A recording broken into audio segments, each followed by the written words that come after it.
You know that feeling, right? Like when you're about to open a report card.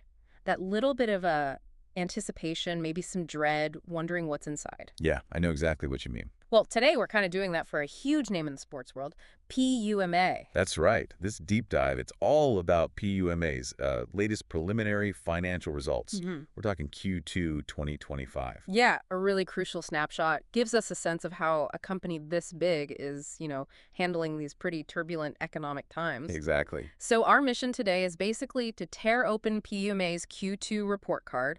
We're looking specifically at their announcement from July 24th, 2025. We've dug into their preliminary reports trying to pull out the critical insights, Yeah. what the numbers and statements really mean. We want to help you understand not just what happened, but like why it matters and what it might signal for the rest of 2025. So let's jump right in. Headline grade time. Okay. So let's look at PUMA's top line performance for Q2. The big news, well, they reported a sales decline. Indeed. If you look currency adjusted, sales actually declined by 2.0%. That comes out to about 1,942 million. Okay, 2.0% down, adjusted. But here's the kicker. The currency headwinds were, well, really strong. They knocked about 135 million off the sales figure in euro terms, which means the reported decline was much sharper. We're talking 8.3% down. Oof. That 135 million hit just from currency exchange rates, that's huge. It really underscores why looking at those currency adjusted figures is so important, doesn't it? Absolutely. I mean, for global companies like PUMA, you have to look at currency adjusted numbers. It strips out all that exchange rate noise, Yeah. Right. So you can see the actual sort of underlying operational health. Are they selling more shoes, fewer shirts, regardless of what the euro is doing against the dollar or whatever? Yeah, it gets you closer to the real business performance. Exactly. And that 135 million really shows it. PMA sales wouldn't have looked nearly as bad without those currency shifts. It went from, like you said, a modest dip to a much steeper drop. Really highlights the risks in playing on a global field. Okay, so the overall picture is definitely challenging. But drilling down a bit, were there places where things looked maybe a bit better? Any surprises geographically? Well, it wasn't bad everywhere. The declines were definitely sharpest in some key markets. North America is down 9.1%, currency adjusted. Okay. Europe dropped 3.9%. Greater China also down 3.9%. Even the rest of Asia Pacific saw a 2.4% decline. So pretty widespread softness. Mostly, yeah. But there were bright spots. Latin America kept growing strongly, up a pretty significant 16.1% currency adjusted. Wow. Okay. And EMEA, that's Eastern Europe, Middle East, Africa, that region actually saw a tiny bit of growth, up 0.5%. So, yeah, some interesting regional differences. Really interesting. Suggests very different things happening market to market. What about how they're selling, wholesale versus selling directly to people? Any big shifts there? Oh, definitely. The overall sales decline was really driven by a slump in their wholesale business. That channel was down 6.3%, currency adjusted. Right. The store's buying from them. Exactly.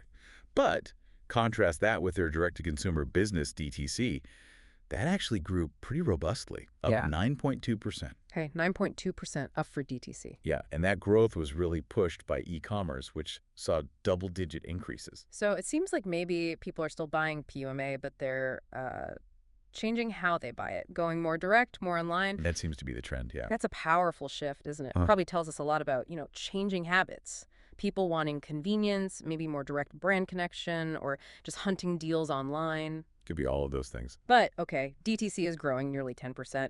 Is that actually enough, though, to make up for those bigger drops in wholesale? I mean, wholesale is usually the bulk of the business, right? That's a really critical point. DTC usually has better margins, which is good.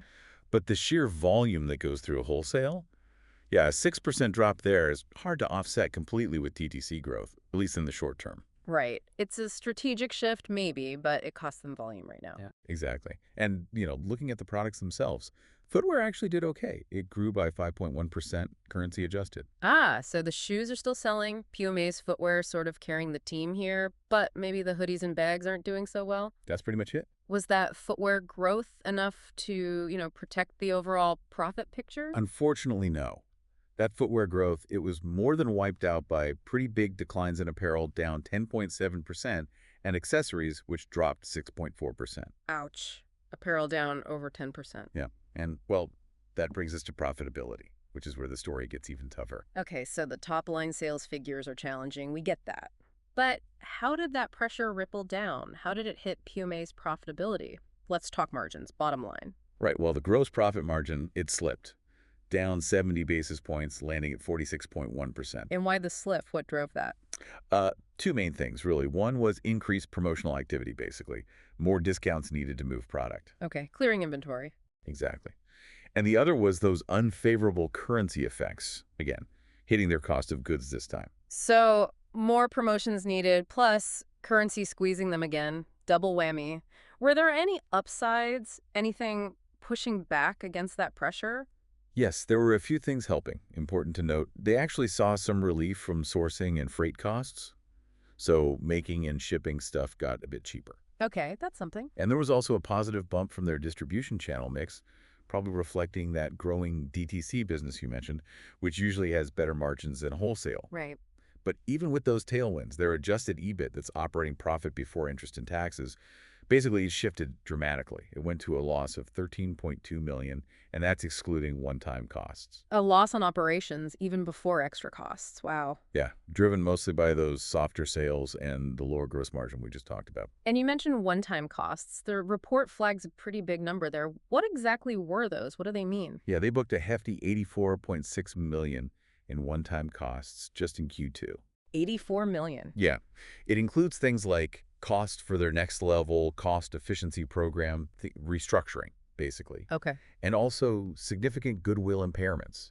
That means they're writing down the value of some intangible assets, like brands or acquisitions they made in the past. It suggests they're less optimistic about the future earnings from those assets now. So revaluing things downwards, that's a big hit. And then there were taxes. The report mentions 94.7 million in taxes on income. Why did that figure jump up? Right, that tax number looks odd as a negative, but it reflects the overall loss situation and some specific items. The increase compared to last year was mainly because they had to write off deferred tax assets in the U.S. and China. Deferred tax assets, meaning It's basically an accounting thing where you recognize potential future tax benefits. Writing them off means they no longer expect to fully realize those benefits, likely because they've lowered their future profit forecast for those regions. got it. So less optimism about future profits means writing off those potential future tax breaks now. Precisely. And when you add all that up, the operating loss, the big one-time costs, the tax adjustments, it led to a net loss for Q2 of 247.0 million. Just under €250 million loss in one Yeah. quarter. Yeah. So if you sort of connect all those dots, the sales dip, margin pressure, one-time costs, taxes, it really shows how sensitive these big global retail companies can be, right? Like a moderate sales decline can just cascade down and force these huge strategic rethinkings. Absolutely. It paints a very clear, a very challenging picture. It shows the multiple pressures they're under and, frankly, the urgent decisions they're now making to try and adapt. Okay, let's maybe zoom out for a second. That was Q2. How does the first half of 2025 look overall, putting Q1 and Q2 together? Well, for the first half year, currency-adjusted sales were down 1.0%. So a bit better than Q2 alone, but still a decline. That landed at $4,018 million in total sales. Okay. And margins? Gross profit margin for the first half also decreased, down to 46.5%. Adjusted EBIT for the 6 months was positive, but small, $62.5 million. Right, but then you have those one-time costs piling up. Exactly. Total one-time cost for the first half hit $102.6 million. So when you factor everything in, it resulted in a net loss of $246.6 million for the entire first half. Mm-hmm. Pretty close to the Q2 loss number because Q1 must have been closer to break even before those big Q2 hits. Right. So basically wiping out any small gains from Q1. And what about inventory? You mentioned needing promotions. Did their stock levels change much? Oh, yeah.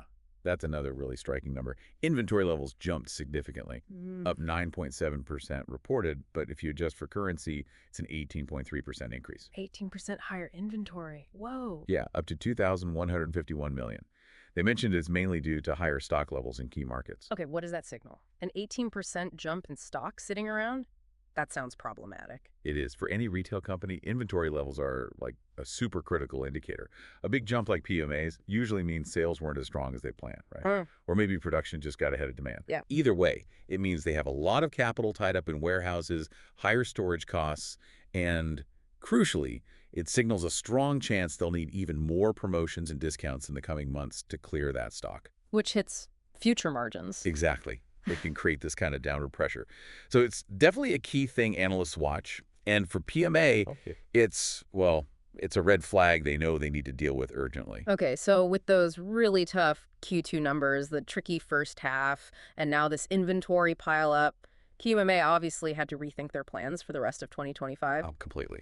Given all that, it's not surprising they've had to basically tear up their old forecast for the year. What's the new outlook? How dramatic is the change? It is pretty dramatic. Okay, first, sales. BUMA is no longer expecting any sales growth for the full year. Oh, Zero. okay, flat is the new up.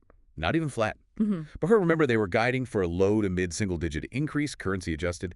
Now, they're forecasting currency-adjusted sales to decline by a low double-digit percentage. Wait, from low to mid increase to low double-digit decline? That is a massive swing. Huge revision on the top line, yes. And what about profit? Their EBIT forecast? That must have changed too. That's maybe even more striking. For EBIT, they were previously aiming for a profit between $445 million and $525 million for the full year. Right, a solid profit. Now, they expect a loss for the full year 2025. A loss for the whole year. A loss for the whole year. It's a complete flip from projecting a significant profit to now projecting a loss. Wow. That's a huge recalibration. What are they saying are the main reasons for such a drastic change in the profit forecast? Well, it reflects that much softer sales outlook we just talked about. Plus, continued, maybe even worsening currency headwinds. The ongoing impact of U.S. tariffs is a factor too. Okay. And importantly, they're also signaling they're planning additional measures, including more one-off charges, specifically to cut costs further in the second half. That points to more restructuring efforts coming. So more belt tightening, more strategic shifts are baked into that forecast now. And how does this hit their spending plans? Are they cutting back on investments too? Yes, that's a direct consequence. In response to Q2 and this new outlook, Puma has cut back its planned capital expenditure for 2025. Okay. They were planning around $300 million. Now they expect to invest only around $250 million. So shaving off $50 million there. Exactly. It shows a much more conservative approach now. Focus on managing cash, managing existing resources in what's clearly a much tougher environment than they expected. For anyone holding Puma stock or just watching the company, this completely changes the expectations for the year. Yeah, no kidding. Okay, so PMA is clearly facing a perfect storm almost. What are they specifically calling out as the sort of key challenges, and how are they trying to fight back? Well, they mentioned the general background noise, ongoing volatile geopolitical and macroeconomic stuff. That's hitting everyone. Right, the usual suspects. But more specific to PUMA, they talk about, quote, muted brand momentum. That's interesting phrasing. Muted brand momentum. Okay. Also, shifts in channel mix and quality, likely referring to that wholesale versus DTC dynamic, maybe the type of wholesale business too. Yeah. And of course, those elevated inventory levels we discussed. Right. And you mentioned U.S. tariffs were specifically flagged for the revised outlook. How exactly do those bite? Is it like an import tax? Yeah, it's essentially a direct hit to their profitability. They expect those U.S. tariffs will negatively impact their gross profit by around $80 million just in 2025. 80 million euros just from tariffs. Yeah, it's basically an extra cost slapped on goods they bring into the U.S. market, cut straight into their margins. Really shows how government policies can have these immediate, pretty substantial financial effects on global brands. Okay, so with all these challenges piling up, brand momentum, channel shifts, inventory, tariffs, currency, what levers is PUMA actually pulling? What's their response plan? They're trying a multi-pronged approach, it seems. They mentioned supply chain optimization, trying to make that more efficient, pricing adjustments, maybe less discounting in some areas, maybe more targeted elsewhere, adapting to the market. Makes sense. And also collaborating more closely with their wholesale partners. And crucially, they say they are actively working to get those inventory levels down. That almost certainly means more targeted promotions or maybe moving stock through different channels. Right. Got to clear that inventory. Yeah. So they're basically trying to manage the things they can control, like the supply chain, inventory, maybe pricing, while trying to adapt to the big external things they can't really control, like the global economy or tariffs. Okay. So wrapping up this deep dive then. It's really clear PUMA hit some serious turbulence in Q2 2025, and that's forced this huge downward revision for the whole year outlook. We're talking market slowdowns, currency pain, strategic changes, all hitting at once. That swing from a projected, €500 million profit to a projected loss for the year, That's just brutal. Really makes you stop and think how fast things can change for even these massive global companies. It really does. These numbers, they're a snapshot, right? A snapshot of a huge company reacting really in real time to these shifting market forces. It's not just about the numbers, it's about the big strategic moves they have to make because of them. Absolutely. And that actually leads us to a final thought, something for you, the listener, to chew on. Okay. Considering these challenges PUMA is facing, especially that phrase muted brand momentum and the shifts in channel mix, what wider trends might this signal? Thinking out consumer loyalty, maybe the future of how athletic gear is sold. Does this suggest something bigger going on, even beyond just PUMA? Is brand power maybe not what it used to be, or is it just a fiercer fight for every customer dollar now? That's a great question. What does it signal for the broader industry? Yeah. Something to think about the ripple effects when a giant like PUMA has to make these kinds of adjustments. What does it mean for everyone else?